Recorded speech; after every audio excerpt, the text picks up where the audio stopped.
The sun dips below the horizon, painting the sky in hues of orange and purple as Maya walks along the deserted beach. Her footsteps are the only sound besides the gentle lapping of waves. She clutches a worn photograph, her fingers tracing the faded image of a smiling man.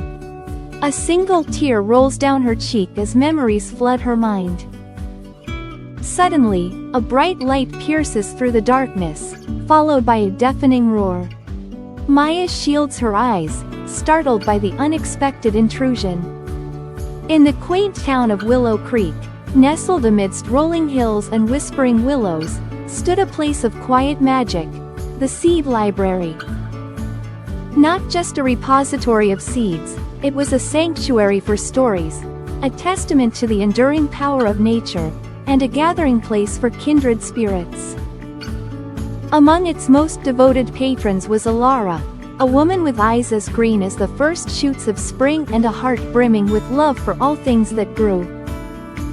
Every day, Alara would venture into the library, seeking seeds for her garden and wisdom from the librarian, a wizened old man named Silas. Silas, with his encyclopedic knowledge of plants and penchant for storytelling, was a treasure trove of information. In a realm where magic intertwines with destiny, Alara, a young sorceress with fiery spirit, is chosen for a quest to retrieve the Sunstone, a relic of immense power, from the clutches of the Shadow Lord. In the quiet town of Everbrook, nestled amongst rolling hills, sat the Evergreen Public Library. A dwindling budget and the rise of digital entertainment had left it almost deserted, a silent monument to forgotten stories. Martha, the head librarian, a woman with kind eyes and a heart full of books, felt the weight of its impending closure keenly.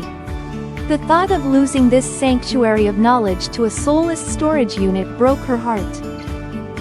One bleak afternoon, Elias, a retired botanist recently relocated to Everbrook, visited the library to research the town's historical flora for a community project.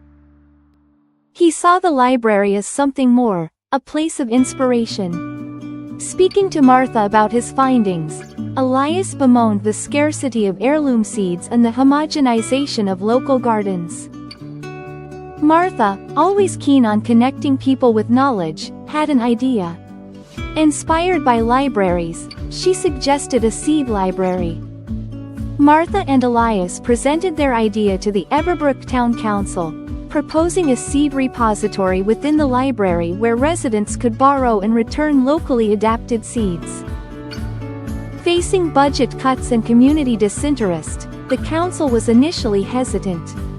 Martha and Elias passionately highlighted the project's benefits: community building, biodiversity enhancement, and library revitalization.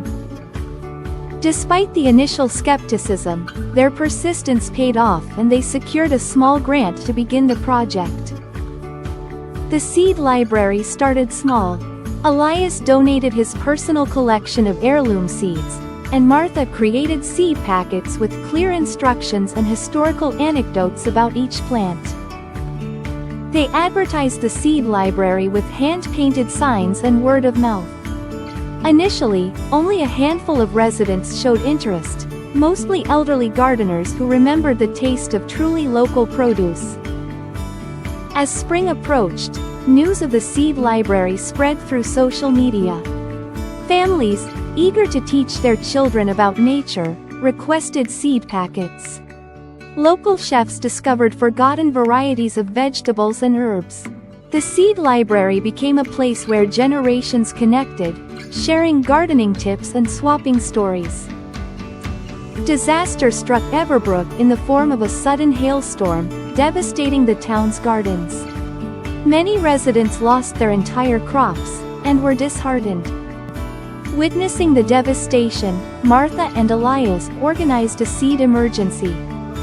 They put out a call for donations, and to their amazement, seeds poured in from all over the county. Even seed companies donated bulk quantities.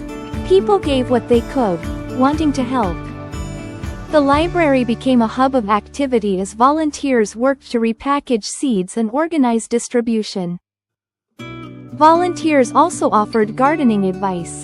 The seed emergency fostered resilience and community spirit, helping residents replant their gardens. The harvest that year was extraordinary. Gardens bloomed with a vibrant tapestry of flowers and vegetables. The community shared their bounty, donating excess produce to the local food bank. Everbrook's seed library became a symbol of hope and community, a testament to the power of shared resources and collective action. At the annual Everbrook Harvest Festival, Martha stood beside Elias, watching the town celebrate the season's abundance.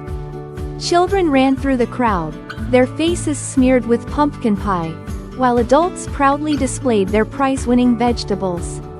The seed library, once a forgotten corner of a struggling library, was now the heart of Everbrook, a reminder that even the smallest seed of kindness can blossom into something truly remarkable. The town council voted to increase the library's funding. The seed library would become a permanent program and had been responsible for the library's revitalization.